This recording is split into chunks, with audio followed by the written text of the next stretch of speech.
On your Thursday episode of Locked On Raptors, the Toronto Raptors take down the pitiful Anthony Davis and LeBron James-less LA Lakers in Toronto on Wednesday night. We'll break down the win with my biggest takeaways. We'll look at the core four and how they're progressing, and we will talk about some interesting rotation stuff from Nick Nurse. Maybe keeping it simple is the way to go. We got the good, the bad, and the everything else all coming up on today's episode of Locked On Raptors. Thanks so much for hanging. You are Locked On Raptors, your daily Toronto Raptors podcast, part of the Locked On Podcast Network, your team every day.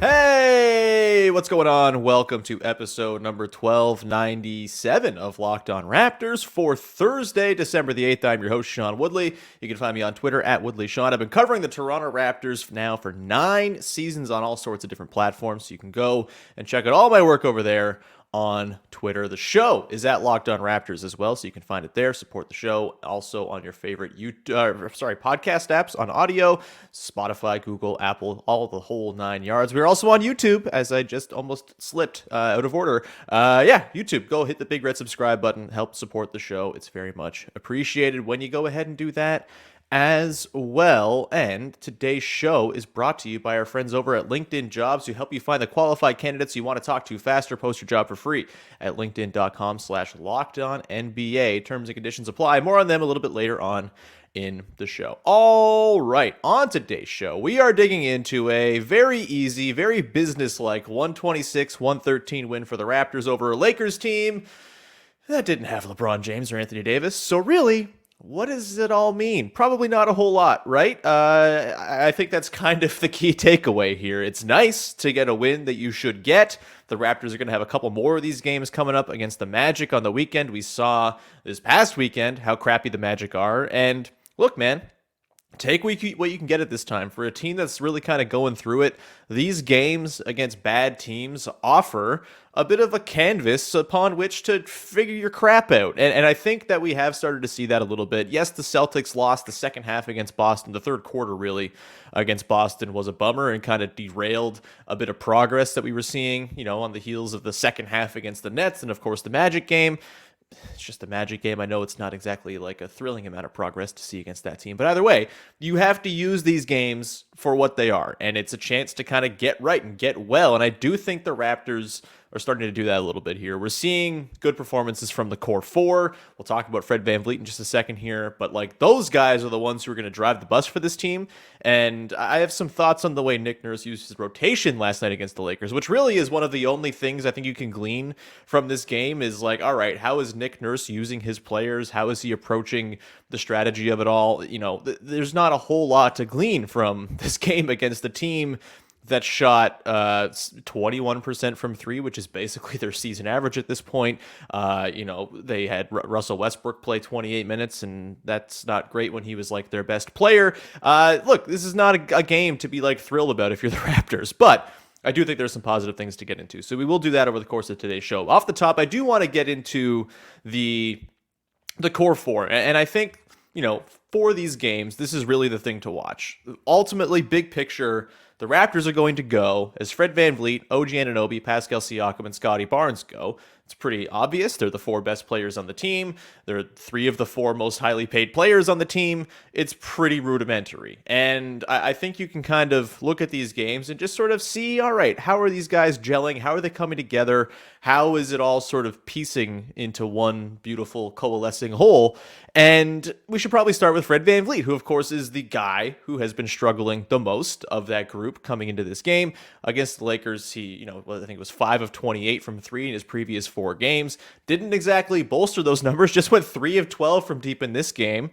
But I do think we saw a better Fred VanVleet. Of course, he put up the points. He, along with Pascal Siakam, led the team with 25 points in this one, 8 of 20, 5 of 8 on twos, which was nice to see. Some really good finishes, nice little bits of English, little scoop shots, little reverses.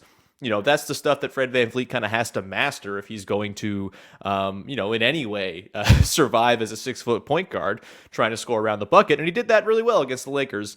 Should be said, the Lakers have 0 rim protection. Absolutely none. Without Anthony Davis, they are toast. They didn't have Wenyen Gabriel as well, which you would think, hey, No Wendy and Great Gabriel. That's fine. That's not a problem.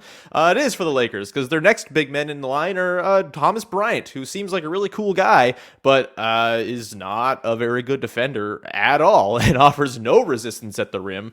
And so, again, take everything you saw from Fred VanVleet with a bit of a grain of salt. The 3 of 12 from 3 is not amazing. Watching the game, it felt like he was better than 3 of 12 before looking at the numbers, but the numbers don't lie. He really is in a bit of a tailspin from 3 right now, as is O.G. Anunoby, as is Gary Trent Jr. You'd have to think that's going to come back at some point and the dam will break here. And I do think if you're sort of looking for signs that the dam is going to break, the fact that Fred looked a little bit more spry, he was kind of carving up the Lakers defense, which again is not an easy thing to do. It's like cutting through butter.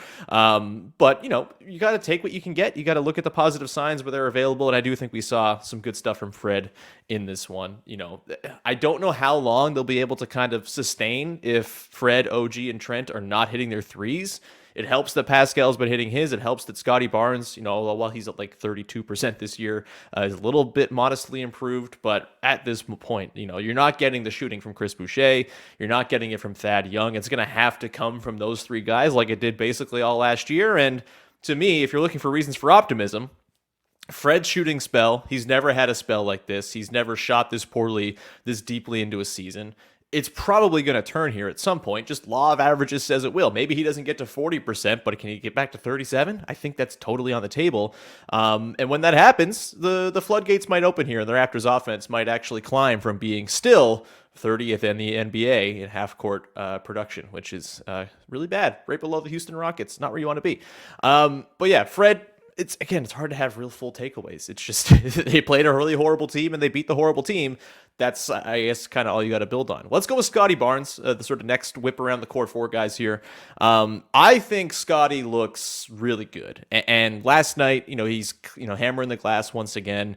He ends up with 17 boards, tying a career high, 13 points on 6 of 12 shooting. His true shooting, which for a second briefly flirted with falling below 50%, back up near 52%, which isn't amazing, but it shows that he's kind of been on a nice little heater here the last 4 games or so. And he really, to me right now, is playing like he played after the All-Star break last year. He looks comfortable. I don't think there's a player on the team who's been a bigger benefactor of Pascal Siakam's return. I'm pretty high still on Scottie Barnes eventually being the type of player you can run an offense through. Have him be one of your primary initiators, your primary initiator, whatever you want it to be. I feel like that's down the line for Scottie Barnes at some point here because of the way that he reads the floor, because of the fact that he's really strong and tall and can't be stopped from getting to his spots, all of that. But it's a lot to ask from him to do it every single time down the floor, which was kind of what the deal was when Pascal was out, when Fred was missing time. There was a lot on Scottie Barnes' plate, and I feel like it's just been simplified. It's now, instead of it being this big, messy jumble of a Thanksgiving plate with all sorts of stuff to have to sort of sort through, he's got like a Lunchable, a very like ample Lunchable, all nicely divided into little squares. Like, okay, I can do that, that, and that. It's not going to get all messy. It's maybe a bad analogy, but I kind of feel like it's just been simplified for Scottie since Pascal came back. He gets to be the guy who benefits from the attention that Siakam sees, and he's a really, really good player. I don't know what to say, man. He's obviously the perimeter defense continues to be a bit of a sore spot. The rim protection continues to be a thing I'm pretty excited about. We saw a couple of nice flourishes of it last night. No blocks for him, but I think he kind of offered a bit of resistance at the rim in a pretty nice way, as we've seen pretty regularly this season. And he just, again, he looks like he kind of is playing within the flow of the offense, not forcing it, and Pascal is the beautiful luxury that allows him to not have to force it and still, find success and find easy buckets and sort of garbage buckets and things like that. And then we'll get to, in the next segment, the sort of the way that you can kind of use him with the second unit in a pretty exciting way as well. Beyond Scottie, OG, he continues to kind of cut Defensive Player of the Year promos. The first 90 seconds featured a steal and a dunk and then a block on Dennis Schroeder on the baseline. And then he kind of shut it down for the night because he realized he had his mixtape pieces in or something. I don't know. Very good defensive night from OG once again, although it wasn't really necessary for it to have to be all that amazing defensively. They did a lot of zone in this game as well, so you don't get those sort of one-on-one individual flourishes, but I thought he was totally fine. And then Pascal, to kind of round out the look at the core 4 here. What else can you say about this dude? He's walking into his averages of 25, 9, and 7 every single night. Did it again last night, 25, 10, and 7, 10 of 20 from the field. He gets to the free throw line, probably not as much as he should have. He got 5 attempts in this game. The number of times he kind of got into the teeth of the defense and caused havoc. Maybe he could have gotten there like 10 times over the course of the game. He was a plus 22, best on the team. It's just, he is an incredible, incredible basketball player, and he's having just an amazing effect on the way the Raptors play. When he's on the floor, the Raptors are excellent. They're like a plus 12.3 net rating when he's on the floor so far this season. It's, 92nd percentile per cleaning the glass among all guys with their on-court impact. That is like superstar stuff. He's amazing. And, he's walking into these numbers. It's truly thrilling. But those are kind of the takes and the thoughts on the core four. Again, weird game against the Lakers. Not a ton to pull from it, but those 4 guys, as they go, the team's going to go, and it's nice to see all of them kind of in some way, shape, or form have a good game last night. The shooting from OG, just 2 of 8 from 3, not what you want to see. Obviously, Fred continues to have his ups and downs from outside as well, but some positive signs there, which, again, in a game against a team this bad is really all you can hope for, because you're not going to get much in terms of like tangible, proof of concept or anything like that against a team so crummy. All right, let's now turn our attention in a second here to some rotation stuff. My actual sort of strategic takeaway from this game. We'll do it in just one second, and we'll get into why I think Nick Nurse could really benefit from just like keeping it simple and maybe pulling a little bit from the book of Dwayne Casey. We'll get to that in just one second here. But first, I do want to tell you about our dear friends over at LinkedIn Jobs, the place that you need to be going if you are trying to hire for your business. These days, every new potential hire can feel like a high-stakes wager for your small business. You want to be 100% certain that you have access to the best qualified candidates available. That's why you got to check out LinkedIn Jobs. LinkedIn Jobs helps you find the right people for your job faster and for free. Super easy. You just go onto LinkedIn Jobs. You make your job posting. You put the little purple hiring frame around your LinkedIn profile to spread the word that you are in fact hiring. And all of a sudden, the applications will start pouring in, and you can filter them with simple tools like screening questions to make it focused on the candidates with just the right skills and experience, so you can quickly prioritize who you want to interview. You don't got to interview people who don't match exactly what you're looking for. You can find the right people fast and target those interviews, so you're not wasting time. It's why businesses, small businesses that is, rate LinkedIn Jobs #1 in delivering quality hires versus leading competitors. LinkedIn Jobs helps you find the qualified candidates you want to talk to faster. Post your job for free at linkedin.com/LockedOnNBA. That's linkedin.com/LockedOnNBA to post your job for free. Terms and conditions apply. All right, we continue on here with your first listen of the day, digging into the takeaways from the Toronto Raptors win over the LA Lakers. Again, a get-well win, a nice thing to see. It got a little hairy in the second quarter, I guess, when the zone defense for the Lakers was giving the Raptors some trouble, but it turns out the Lakers offense sucks too, and so it was pretty easy to weather for the Raptors, and, I feel like even the Lakers' numbers in this game, it was not a 13-point game. This was a game in which the Raptors waxed the Lakers and were pretty much in control the entire way. 35 free throw attempts, 32 of which go in for the Lakers, certainly helped bolster their numbers a little bit. I don't know how Thomas Bryant got 10 free throws. I mean, I know how. It's Christian Coloco who had 6 fouls in 22 minutes, but still, overall, just a pretty easy, professional, business-like win from which it's hard to pull a ton. But I do think the rotation patterns for Nick Nurse in this one are something worth spending some time on, because I kind of think we saw in this game a bit of a blueprint for how Nick Nurse can use his lineups going forward. And it doesn't have to be complex. Keep it simple, stupid. I'm not calling Nick Nurse stupid. I'm just saying the phrase. But honestly, like, keeping it simple feels like maybe exactly what this team needs right now. It feels as though all year long, we've talked about the very limited sort of amount of lineup data we have for this team. All these lineups have played like 5 minutes together. There's no continuity. There's no sort of across the board, all right, we know that these guys are going to play together in this spot. These guys are going to play together in this spot. It's been kind of all over the place. Injuries obviously a big part of that, but I don't think Nick Nurse has done himself any favors by, all right, well, let's just try Delano Banton here for a bit. Let's just try Kem Birch for 4 minutes in this game and see what happens, and probably not a whole lot. Let's try these weird things. I feel like the team is set up right now where it doesn't need to be all that complex. And so We saw last night, they go with the starting five once again with Christian Koloko at center. That's fine for now. It seems to be working just fine. They're working around the fouling and Koloko's issues. And honestly, if Koloko puts himself out of the game a few minutes in, they're usually pretty equipped to fill in that spot with a Thad Young or a Chris Boucher. So that's not a huge deal. But, they've rolled this lineup now 3 games in a row. They seem to be married to Gary Trent Jr. coming off the bench. We know Chris Boucher is going to come off the bench. And you kind of have these sort of tiers of players on the team that you can kind of cobble together and make some pretty sensible, logical rotations. And they went with like an 8-man rotation last night. They have for the last couple of games. And I think that's kind of maybe what Nick Nurse should be doing. Think back to like the Halcyon days of the 2021 season. How often was it just an 8-man rotation Nick Nurse was rolling out and getting some good results with? I feel like maybe that's the way to go here.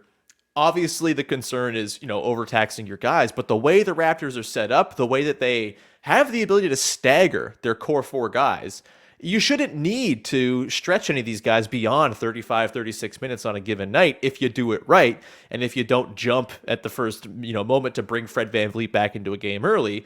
And you don't have to bring Fred VanVleet back into a game early if the lineups, when he's out, are not hemorrhaging points, which, let's get into it now.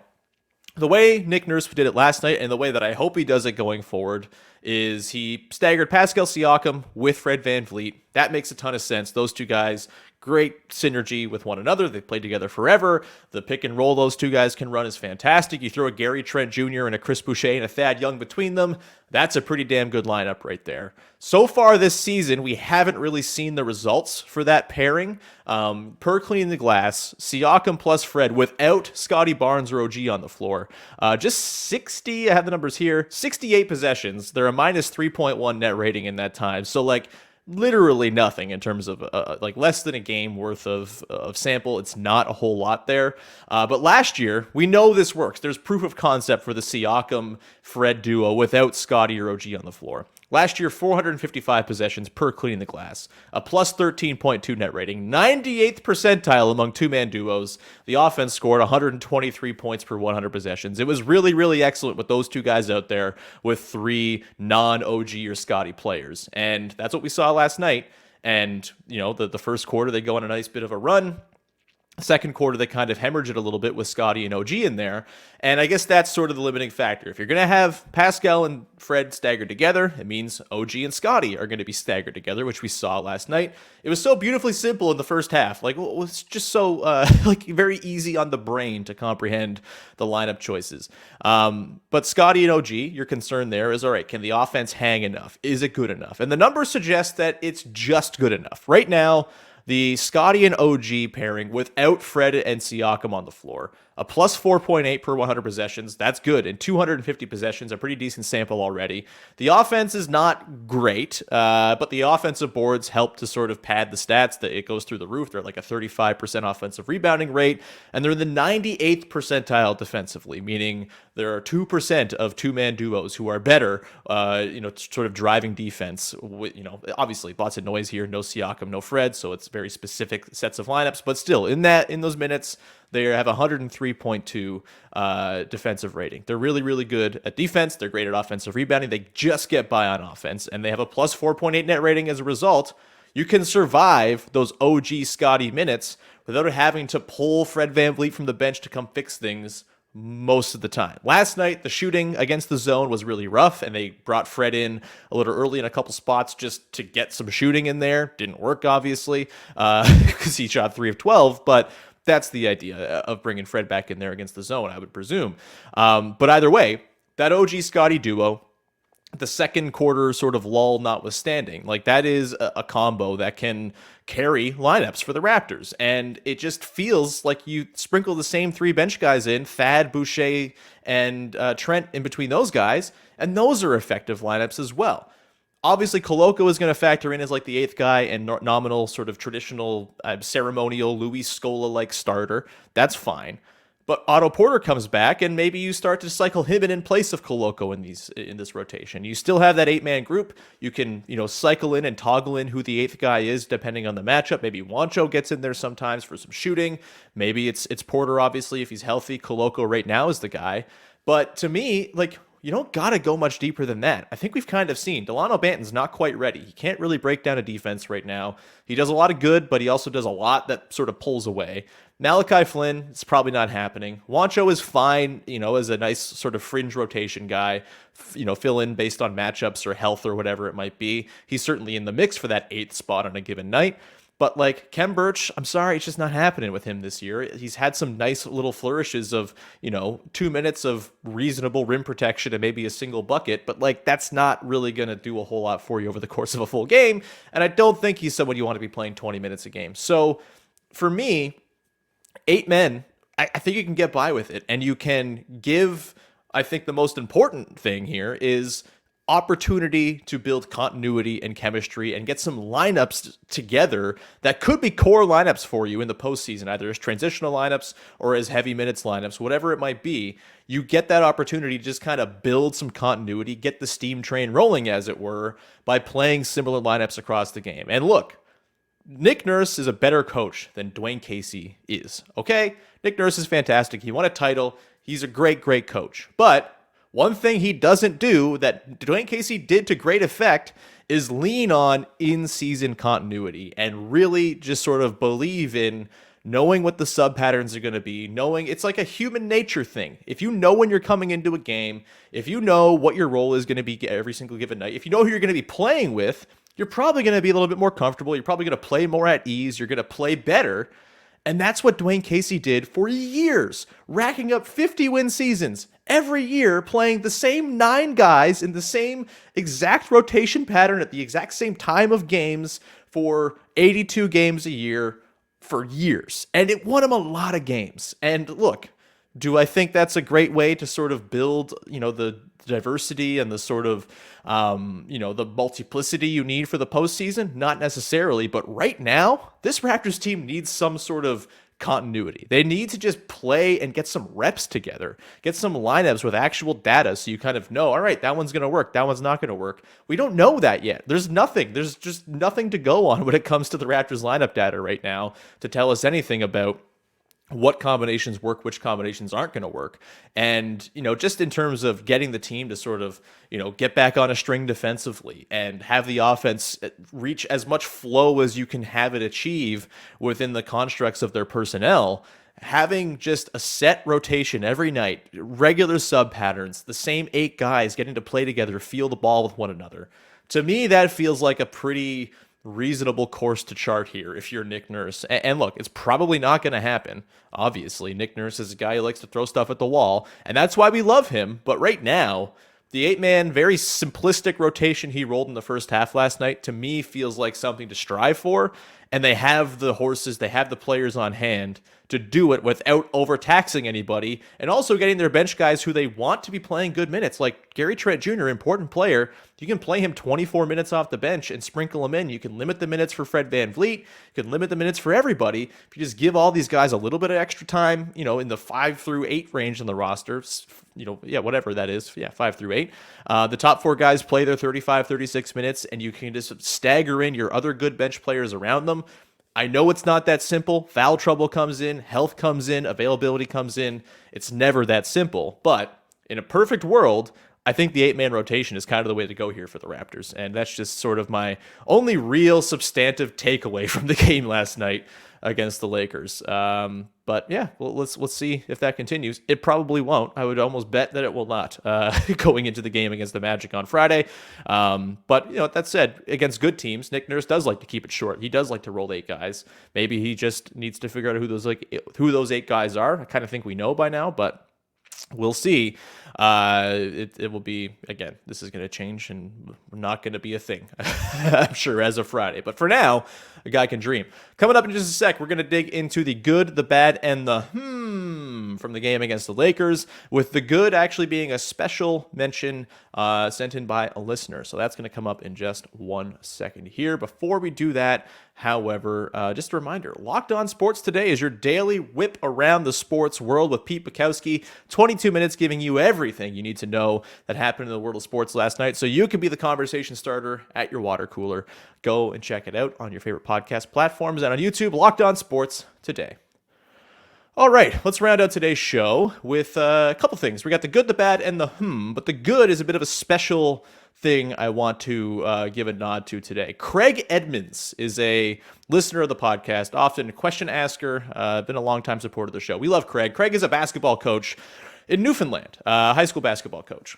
He is traveling this week or next week with his team to Kitchener-Waterloo for a very good cause. It is the 8th annual Jacob Ranton Memorial Basketball Tournament and online auction. Jacob Ranton was a basketball player in the Waterloo area who died by suicide 8 years ago, and the tournament is put on by his parents in his honor, and it raises funds for the Waterloo Region Suicide Prevention Council, the WRSPC.